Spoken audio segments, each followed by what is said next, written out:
Bank बनने के लिए बैंकिंग लाइसेंस की जरूरत नहीं है। शॉकिंग लगता है ना, पर ये सच है। और इंडिया में अभी करोड़ का पैसा ऐसे ही मूव हो रहा है, लीगली रेगुलेटेड, पर बैंक्स के बाहर। सबसे पहले ये समझो कि बैंक एक्चुअली करता क्या है। बैंक डिपॉजिट लेता है, इंटरेस्ट देता है, वो पैसा लोन में देता है, ज्यादा इंटरेस्ट चार्ज करता है, बीच का मार्जिन उसका प्रॉफिट। सिंपल। पर यह सब करने के लिए बैंकिंग लाइसेंस जरूरी है। आरबीआई से approval, strict regulations, capital requirements, audits, compliance, बहुत कॉम्प्लेक्स प्रोसेस है। तो बिना लाइसेंस के ये सब कैसे हो सकता है? आंसर सिंपल है। आपको सब कुछ करने की जरूरत नहीं, आपको सिर्फ कुछ पार्ट्स करने हैं, और वो पार्ट्स बैंकिंग लाइसेंस के बाहर है। देखो, इंडिया में एक कैटेगरी है NBFC, non banking financial company. ये टेक्निकली बैंक नहीं है, पर लोन दे सकती है, फाइनेंस कर सकती है, ईएमआई कलेक्ट कर सकती है, इन्वेस्टमेंट्स ले सकती है। Bajaj finance, Muthoot finance, Mahindra finance, ये सब एनबीएफसीज हैं। बैंक नहीं, पर करें वही काम जो बैंक करते हैं, लोन देना, क्रेडिट देना, रिटर्न्स बनाना।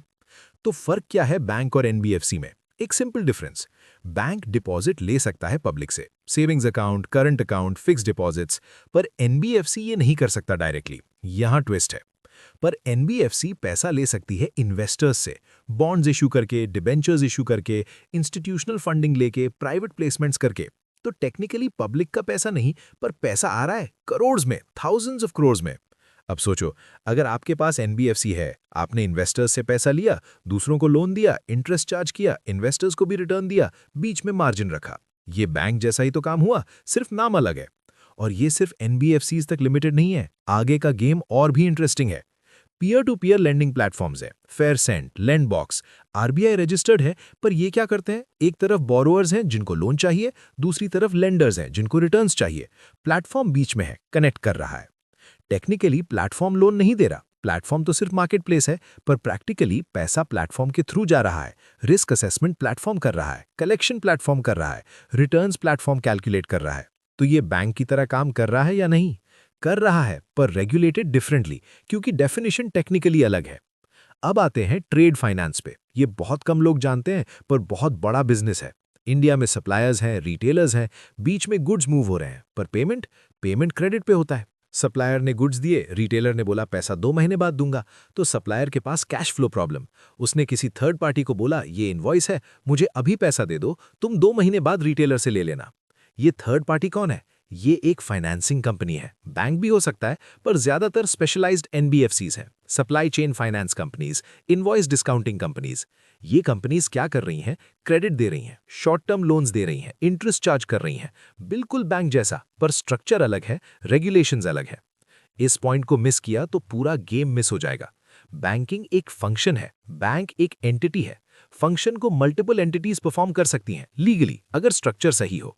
मोस्ट लोग ये सोचते हैं कि पैसा सिर्फ बैंक से मिलता है। गलत। पैसा कैपिटल मार्केट से मिलता है, एनबीएफसी से मिलता है, प्राइवेट इक्विटी से मिलता है, फैमिली ऑफिसेज से मिलता है, एचएनआई से मिलता है, और सबसे बड़ा सोर्स कॉर्पोरेट ट्रेजरी डिपार्टमेंट्स। बड़े कंपनीज के पास आइडल कैश पड़ा होता है, थाउजेंड्स ऑफ क्रॉस। वो कैश बैंक्स में एफडी करेंगे तो लिमिटेड रिटर्न्स, पर अगर स्पेशलाइज्ड लेंडिंग में लगाएंगे तो बेटर रिटर्न्स। तो कॉर्पोरेट ट्रेजरी क्या करती है? अपने सप्लायर को फाइनेंसिंग देती है, डिस्ट्रीब्यूटर्स को क्रेडिट देती है, समटाइम्स इवन कंपेटिटर्स को लोन देती है स्ट्रक्चर्ड डील्स में। ये सब बैंकिंग फंक्शन है, पर ये कॉर्पोरेट बैलेंस शीट पे हो रहा है, बैंकिंग लाइसेंस की जरूरत नहीं। अब इंडिया से बाहर देखते हैं क्विकली। शैडो बैंकिंग एक टर्म है, चाइना में बहुत कॉमन था, अमेरिका में भी है। ये बेसिकली बैंकिंग एक्टिविटीज हैं जो ट्रेडिशनल बैंक्स के बाहर हो रही हैं। हेज फंड्स लोन्स दे रहे हैं, प्राइवेट क्रेडिट फंड्स बना रहे हैं, एसेट मैनेजर्स लेंडिंग कर रहे हैं। ये सब रेगुलेटेड है अपने कैटेगरीज में, पर बैंकिंग रेगुलेशंस उन पे अप्लाई नहीं होते। तो वापस इंडिया आते हैं। अगर आप बैंक बनना चाहते हो बिना लाइसेंस के, तो क्या करना पड़ेगा? पहला स्टेप, एनबीएफसी रजिस्ट्रेशन लेना पड़ेगा आरबीआई से। कैपिटल रिक्वायरमेंट है, few crores minimum. Compliance framework बनाना होगा। सेकंड, फंडिंग सोर्स आइडेंटिफाई करना होगा। पब्लिक डिपॉजिट्स नहीं ले सकते तो इन्वेस्टर्स ढूंढने पड़ेंगे, HNIs, family offices, institutional investors, bond markets, ये सब ऑप्शंस हैं। थर्ड, लेंडिंग नीश आइडेंटिफाई करनी होगी। बैंक्स हर तरह का लोन देते हैं, पर आप स्पेशलाइज कर सकते हो। MSME lending, vehicle finance, gold loans, personal loans, education finance, real estate finance, कोई भी segment. Fourth, risk management setup करना होगा, क्योंकि लेंडिंग में सबसे बड़ी रिस्क डिफॉल्ट की होती है। कलेक्शन का system, legal framework, credit assessment models, ये सब स्ट्रांग होने चाहिए। Fifth, technology. Modern NBFCs tech heavy हैं, ऐप्स हैं, डिजिटल ऑनबोर्डिंग है, इंस्टेंट अप्रूवल्स हैं, एल्गोरिदम बेस्ड क्रेडिट स्कोरिंग है। ये सब बिल्ड करना या लाइसेंस लेना पड़ेगा। पर यहाँ डेंजरस टेरिटरी भी है और इसको समझना बहुत ज़रूरी है। एनबीएफसीज बैंक से ज़्यादा रिस्की क्यों होती है? क्योंकि उनके पास डिपॉजिट इंश्योरेंस नहीं होती। बैंक फेल हो जाए तो गवर्नमेंट 5 लाख तक इंश्योर करती है पर अकाउंट। एनबीएफसी फेल हो जाए तो कुछ नहीं। आईएलएफएस का केस याद है? एक बहुत बड़ी एनबीएफसी थी, इंफ्रास्ट्रक्चर फाइनेंस करती थी, सडनली डिफॉल्ट कर गई, मार्केट में पैनिक आ गया, लिक्विडिटी क्राइसिस हो गया, बहुत सारी एनबीएफसीज इंपैक्ट हुए। तो पावर के साथ रिस्क भी आता है। बैंकिंग फंक्शन परफॉर्म कर सकते हो, पर बैंकिंग सिक्योरिटी नहीं मिलती और इसलिए रेगुलेशंस भी टाइट हो रहे हैं धीरे धीरे। आरबीआई अब एनबीएफसीज को अलग अलग कैटेगरीज में डिवाइड कर रहा है। Base layer, middle layer, upper layer, size के अकॉर्डिंग, रिस्क के अकॉर्डिंग, और हर लेयर पे रेगुलेशंस अलग अलग। पर अपॉर्चुनिटी अभी भी है। फिनटेक बूम के साथ क्रेडिट डेमोक्रेटाइज हो रहा है। छोटे प्लेयर्स भी मार्केट में आ सकते हैं अगर मॉडल सही हो, टेक्नोलॉजी स्ट्रांग हो, कंप्लायंस ढंग से हो।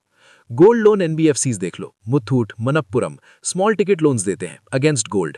प्रोसेसिंग फास्ट है, डॉक्यूमेंटेशन मिनिमल है, रीच टियर 2 टियर 3 सिटीज तक है। ये इफेक्टिवली लोकल लेवल पे बैंकिंग का काम कर रहे हैं। टेक्निकली बैंक्स नहीं, पर फंक्शन बैंकिंग जैसा है। तो आखिर में बात यह है कि बैंकिंग एक मोनोपोली नहीं है, ये एक स्पेक्ट्रम है। फुल सर्विस बैंकिंग एक साइड पे है, स्पेशलाइज्ड फाइनेंशियल सर्विसेज दूसरी साइड पे, और बीच में बहुत सारे शेड्स हैं। लाइसेंस चाहिए फुल सर्विस बैंकिंग के लिए, पर अगर आप स्पेक्ट्रम के दूसरे पार्ट्स में काम करना चाहते हो तो रास्ते हैं, लीगल रास्ते, रेगुलेटेड रास्ते, प्रॉफिटेबल रास्ते। इंडिया का लेंडिंग मार्केट ट्रिलियंस का है।